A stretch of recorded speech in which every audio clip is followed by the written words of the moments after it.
کون سے لوگ؟ وہ لوگ جس وقت آگ کے پاس بیٹھے ہوئے تھے. کون سے؟ جو لوگ ان کو دیکھ رہے تھے کہ وہ آگ میں جل رہے ہیں اور ان کو بچایا نہیں انہوں نے. وہ بیٹھ کر دیکھ رہے اور محسوس ہو رہے تھے، خوش ہو رہے تھے. اللہ تعالیٰ نے یہاں پر ان لوگوں کا ذکر کیوں فرمایا؟ اس لیے فرمایا وہ اہل ایمان کو بتانے کے لیے کہ جس طرح سے وہ خندقوں میں ان کو ڈال کر، ان کو آگ میں ڈلا کر، ان کو ڈال کر، ان کو ستا کر، ان کو تکلیف پہنچا کر وہ بیٹھے ہوئے ان کے مظالم کو سے خوشیاں منا رہے تھے، اور ان کو دیکھ کر وہ خوش ہو رہے تھے کہ دیکھو ہم نے ان کو آج کس طرح سے ختم کر دیا. اللہ رب العزت نے فرمایا کہ وہ بیٹھ کر مزے لے رہے تھے. اللہ تعالیٰ فرماتے ہیں کہ اب ان کے بارے میں اگلی آیت میں اللہ تعالیٰ فرماتے ہیں وَهُمْ عَلَىٰ مَا يَفْعَلُونَ بِالْمُؤْمِنِينَ شُهُودٌ. اور جو کچھ ایمانداروں کے ساتھ وہ کر رہے تھے اس کو دیکھ رہے تھے، اور ان کو مسلمانوں کی طرف یہ بات بری معلوم ہوئی کہ وہ کمالات والے زبردست اللہ تعالیٰ پر یقین رکھتے ہیں. وہ کیوں ان کو خندقوں میں ڈال رہے تھے؟ وَهُمْ عَلَىٰ مَا يَفْعَلُونَ بِالْمُؤْمِنِينَ شُهُودٌ. وہ بیٹھے ہوئے دیکھ رہے تھے ایمان والوں کو. وہ ایمان والوں کو اس لیے ایسے جلا رہے تھے کیونکہ وہ یہ کہتے تھے وَمَا نَقَمُوا مِنْهُمْ إِلَّا أَن يُؤْمِنُوا بِاللَّهِ الْعَزِيزِ الْحَمِيدِ. وہ کیوں ایسے کر رہے تھے؟ وہ یہ دیکھ رہے تھے کہ یہ اللہ رب العزت پر ایمان لاتے ہیں، اور اللہ تعالیٰ پر ایمان لاتے ہیں جو کہ عزیز اور زبردست اور تعریف والا ہے، حکمتوں والا ہے. اس اللہ پر کیوں ایمان لاتے ہیں؟ اور روایات میں جو آتا ہے یہ یہودیوں نے یہ کام کیا. یہودیوں نے خندقوں کے اندر مسلمانوں کو ڈالا. یہود یعنی کہ مسلمانوں سے مراد اس وقت عیسائی، جو اللہ تعالیٰ پر پوری طرح سے یقین رکھتے تھے اور اللہ تعالیٰ پر یقین رکھ کر اللہ تعالیٰ کی عبادت کیا کرتے تھے. یعنی یہودیوں کا معاملہ اس وقت بھی بہت سخت رہا. یہودیوں نے عیسائیوں کو بھی ہمیشہ قتل و غارت کی، ان کو جلایا، ان کو آگ میں ڈالا. پھر اللہ رب العزت پھر اگلی آیت میں مزید ارشاد فرماتے ہیں الذی لہ ملک السماوات والارض. یعنی وہ اس بات ان کو جلا رہے تھے کہ وہ اس اللہ کی عبادت کر رہی ہے، اس اللہ کو مان رہی ہیں. اور ایسا بھی ہوا کہ انہوں نے بوڑھے بچے عورتیں کوئی نہیں چھوڑی، حتیٰ کہ ایسا بھی روایات میں آتا ہے کہ ایک عورت نے اپنی گود میں ایک بچہ لیا ہوا تھا. اب اس کو خوف اس بات پر تھا کہ میں خود تو آگ میں چھلانگ لگا دوں گی، لیکن بچے کو اٹھا کر اس کو چھلانگ لگانا مشکل لگا. لیکن اللہ تعالیٰ نے اس کو سرخرو کیا، اس کے ایمان کو اللہ تعالیٰ نے تقویت عطا کی، اور اس کے بچے نے ہی اس کو مدد کی اس جہنم اس آگ کے گھڑے میں چھلانگ لگانے کے لیے. اسے ماں کو آسرا دیا، سہارا دیا. یہ تھا وہ ایمان جو ان کے دلوں میں پختہ تھا.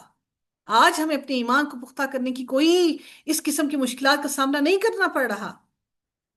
سوچئے وہ وقت کہ جب دجال آئے گا اور ہماری آنے والی نسلیں اس کو فیس کریں گی.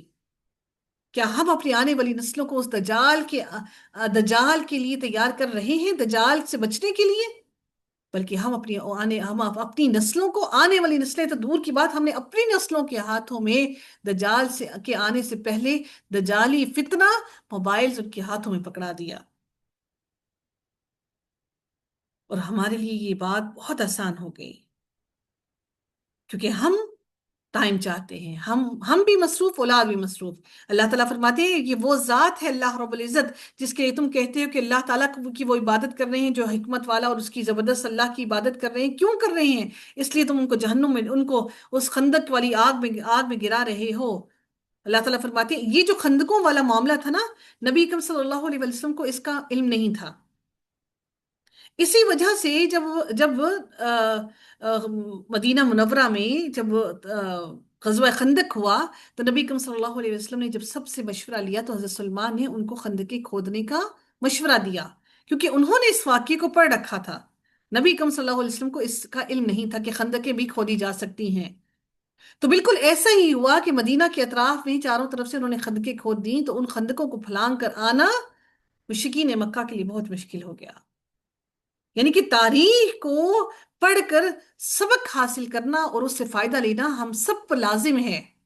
بدقسمتی سے ہم کسی سے بھی سبق اور نصیحت حاصل نہیں کرتے. پھر اللہ رب العزت نے اپنی ذات کا انٹروڈکشن دیا کہ تم یہ سمجھتے ہو کہ وہ اللہ کی عبادت کیوں کر رہے ہیں، تو اللہ تعالیٰ فرماتے ہیں اللہ تو وہ ذات ہے جس کے ہاتھوں میں بادشاہت ہے، زمین کی بھی اور آسمان کی بھی. واللہ علی کل شیء شہید. اور اللہ تعالیٰ ہر چیز سے باخبر ہے، ہر چیز سے میرا رب باخبر ہے، وہ ساری چیزوں کے غیب جانتا ہے۔ پھر اللہ رب العزت مزید ارشاد فرماتے ہیں اگلی آیت کے اندر، ان الذین فتنوا المؤمنین والمؤمنات ثم لم يتوبوا فلهم عذاب جہنم ولهم عذاب الحریق۔ بے شک جنہوں نے ایماندار مردوں اور ایماندار عورتوں کو ستایا، فتنو تکلیفیں دیں، ستایا، اللہ تعالیٰ فرماتے ہیں پھر ان کے لیے ثم لم یتوبوا فلہم عذاب جہنم، پھر انہوں نے توبہ نہیں کی، ثم لم یتوبوا یعنی کہ غلطی ہو جائے ہم سے، اگر ہم اہل ایمان والوں کو کسی کو تنگ کرتے ہیں، ان کو پریشان کرتے ہیں، غلطی کے تحت اگر کسی سے ہو جائے اور پھر ہم اللہ تعالیٰ سے مغفرت مانگتے ہیں، معافی مانگتے ہیں، تو یقیناً اللہ رب العزت ہمیں معاف کر دینے والا ہے۔ لیکن جس نے جان بوجھ کر کیا اور پھر اس کے بعد اس نے معافی بھی نہیں مانگی، ثم لم یتوبوا پھر اس نے توبہ نہیں کی، فلہم عذاب جہنم، اس لمحے کے آنے سے قبل کہ ہماری آنکھیں بند ہو جائیں اور ہم اللہ تعالیٰ کی طرف واپس پلٹ جائیں، پلٹ کر تو ہم سب کو جانا ہے، لیکن اس کی تیاری کرنا لازم ہے اس وقت اور اس گھڑی کے آنے سے قبل۔ اس لیے اس وقت کے آنے سے قبل ہی اللہ تعالیٰ سے معافی مانگ لیجئے۔ اگر ہم بغیر معافی مانگے مر گئے تو اللہ تعالیٰ نے فرمایا کہ تو اس کے لیے میں نے جہنم کو تیار کر رکھا، وَلَهُمْ عَذَابُ الْحَرِيقِ، اور جہنم کے ساتھ ساتھ کیا کہا کہ وہ جلانے والا عذاب۔ جہنم کا عذاب کیسا ہے؟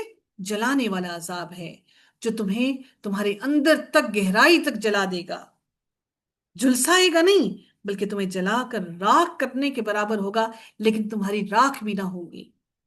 ان الذين آمنوا وعملوا الصالحات لهم جنات تجری من تحتها الانہار۔ رب کائنات مزید ارشاد فرماتے ہیں بے شک جو لوگ ایمان لائے اور انہوں نے نیک کام بھی کیے، ان کے لیے ایسے باغات ہیں جن کے نیچے نہریں بہہ رہی ہیں، اور یہی سب سے بڑی کامیابی ہے، ذالک الفوز الکبیر۔ کیا آپ نے اور میں نے اپنے بچوں کو، اپنی اولاد کو اس کامیابی کے لیے تیار کیا؟ کیا آپ نے اپنے بچوں کے دلوں کے اندر وہ خوف اللہ تعالیٰ کا دلایا، اللہ تعالیٰ کا ڈر وہ دلایا کہ آپ کے بچے اللہ تعالیٰ سے ڈریں، آپ کی موجودگی میں نہیں بلکہ آپ کی غیر موجودگی میں بھی اللہ رب العزت سے ڈر اور خوف کی وجہ سے گناہ سے محفوظ رہے۔ ہم اللہ تعالیٰ سے بچوں کو نہ محبت کرنا سکھا سکے، نہ رب کائنات سے ڈرنا سکھا سکے۔ آج کا لمحہ اور آج کا وقت ہے، اس مشکل گھڑی میں اپنے بچوں کا ساتھ دیجئے، ان کا سہارا بنیے کہ وہ اپنے آپ کو اس فتنے کے دور سے، اس فتنے کے پھیلتے ہوئے فتنے سے بچا سکے۔ یقیناً ان کے ذمے بہت بڑی ذمہ داری ہے کہ انہوں نے نبی کریم صلی اللہ علیہ وآلہ وسلم کی امت کی پرورش کرنی ہے۔ اپنی اولاد کو اس آنے والے فتنے سے بچانے کے لیے، اپنی آنے والی نسلوں کو سنوارنے کے لیے تیار کیجیے۔ صرف قرآن پڑھ لینا ہی کافی نہیں ہے، صرف یہ کورس کر لینا ہی کافی نہیں ہے، بلکہ اس پر عمل کرنا اور اس پر جد و جہد کرنا لازم ہے۔ اللہ رب العزت پھر فرماتے ہیں ان بطش ربک لشدید، یقیناً آپ کے رب کی پکڑ بڑی ہی سخت ہے۔ کیا اللہ کی پکڑ سے کوئی بچا سکتا ہے؟ کوئی روک سکتا ہے؟ اللہ رب العزت نے فرمایا یقیناً آپ کے رب کی پکڑ بڑی ہی سخت ہے۔ وہ رب کائنات جس کی پکڑ کے بارے میں اللہ تعالیٰ نے فرمایا کہ بے شک آپ کے رب کی پکڑ بڑی ہی سخت ہے۔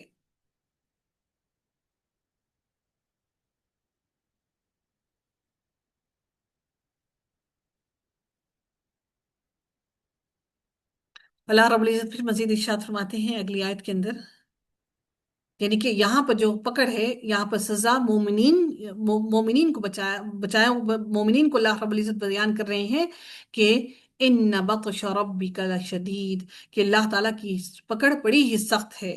وہ اپنے بندوں سے محبت بہت شدید کرتا ہے، وہ غفور بھی ہے، رحیم بھی ہے، معاف کرنے والا بھی ہے، لیکن جب وہ پکڑنے پہ آتا ہے تو وہ پھر اس کی پکڑ سے کوئی بچ نہیں سکتا۔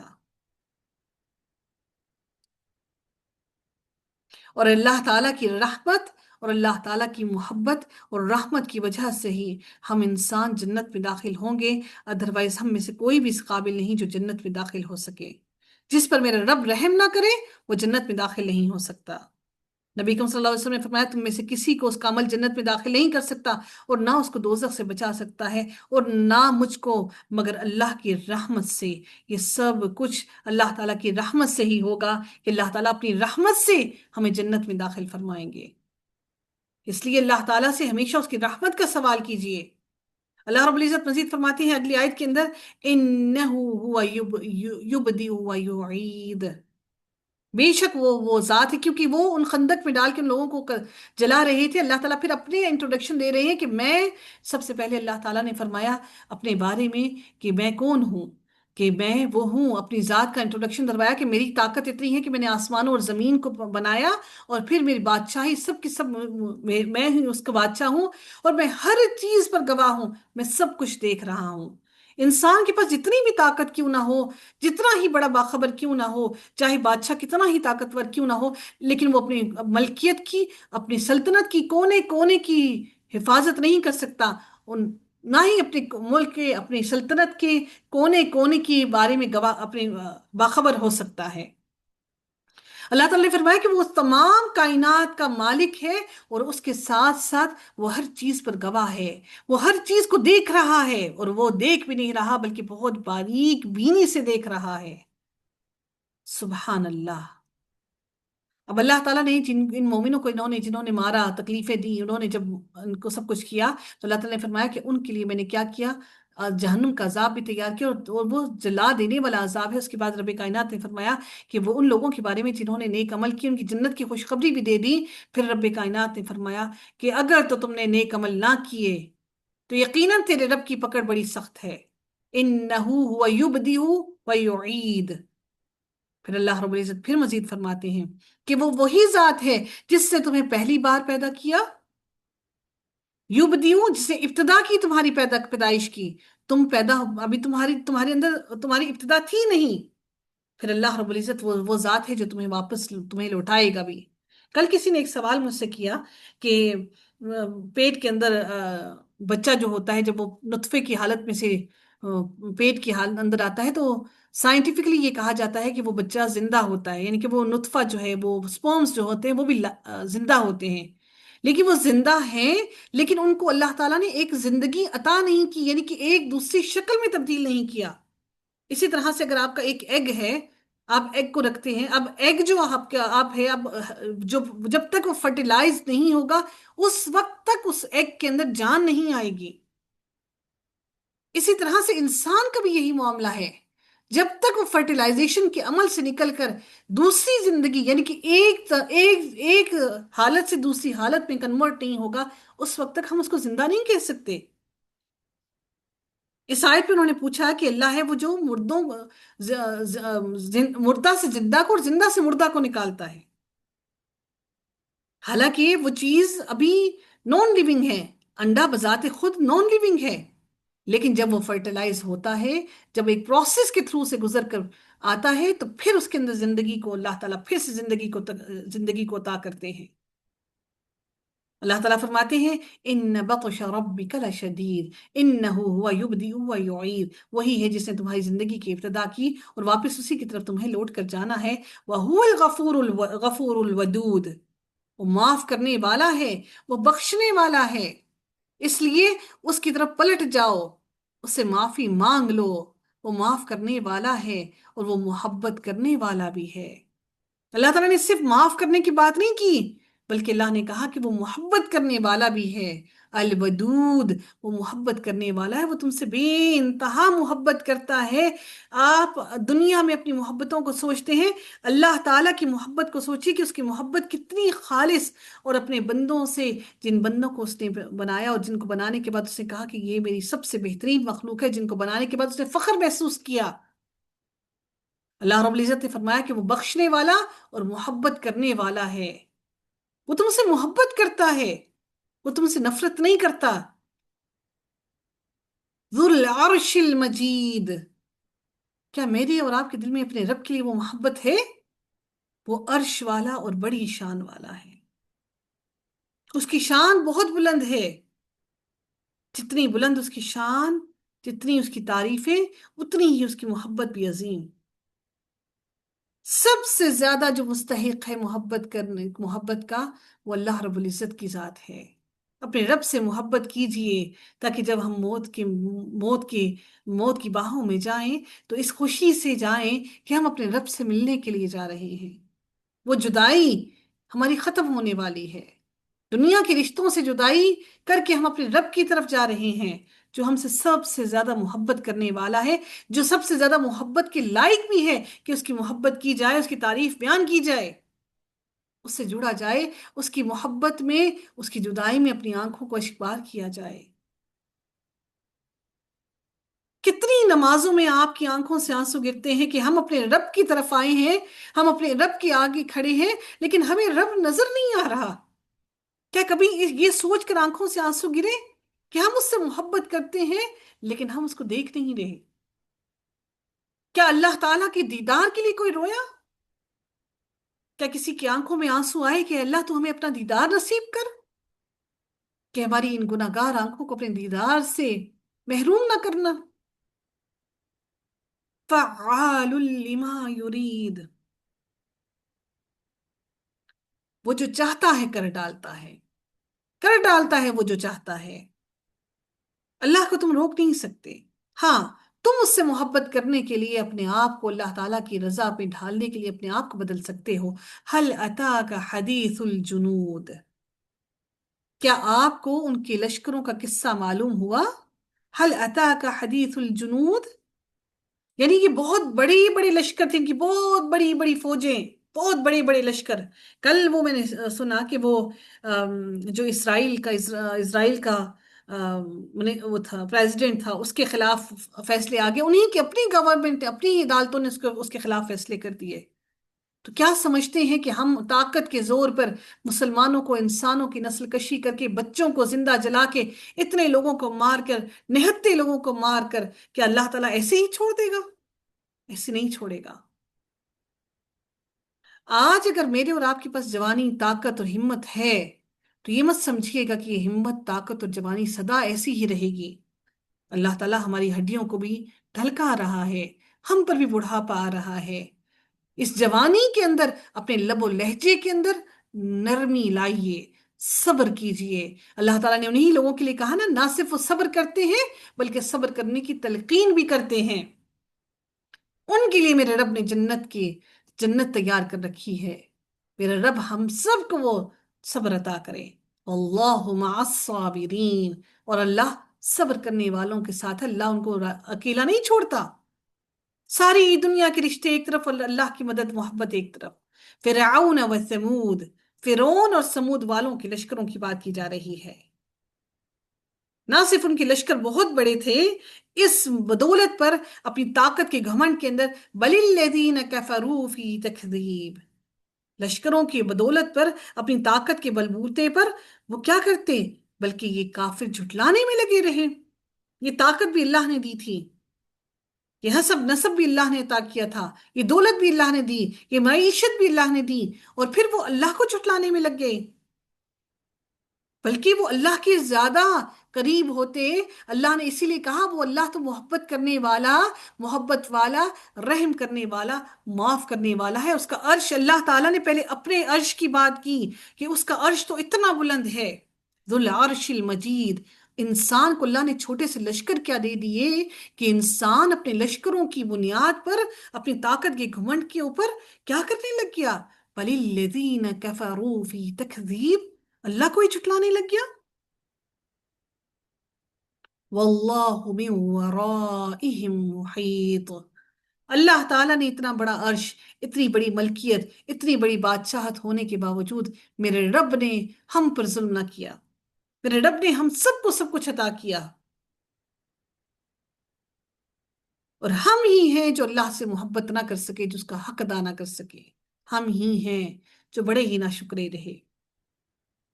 اللہ رب العزت فرماتے ہیں واللہ من ورائہم محیط، اور اللہ تعالیٰ ان کو ہر طرف سے گھیرے ہوئے ہے، ہر طرف سے۔ بچ کر میرے رب سے کہاں جائیں گے؟ آسمان بھی اس کا، زمین بھی اس کی۔